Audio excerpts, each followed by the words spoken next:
নমস্কার বন্ধুরা, আজকের রেসিপি আমার সরু চাগলি পিঠে। আমার সরু চাগলি পিঠের জন্য আমি দু রকম চাল ভিজিয়েছি। আতপ চাল 1 কৌটো, সিদ্ধ চাল 2 কৌটো। তারপরে মিক্সিতে আমি একটি মিহি পেস্ট তৈরি করে নিয়েছি। আমি নুন আর জল দিয়ে এইভাবে পাতলা করে ব্যাটারটা গুলে নিলাম।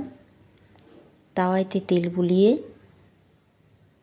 মিডিয়াম টু লো ফ্লেমে রেখে আমি এইভাবে 2 হাতা দিয়ে পাতার সাহায্যে আমি মিলে নিলাম।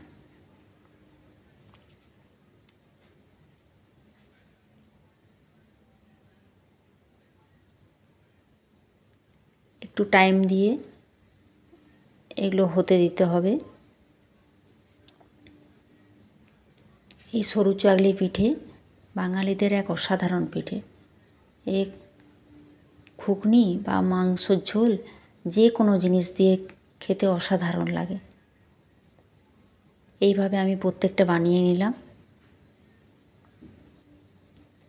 এটা বানাতেও সহজ, খেতেও সুস্বাদু এবং স্বাস্থ্যকর।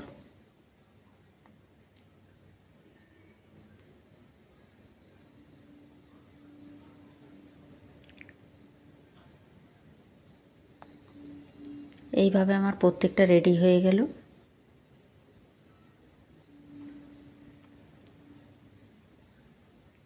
এইভাবে ঘুগনির সঙ্গে খেয়ে দেখুন, অসাধারণ লাগে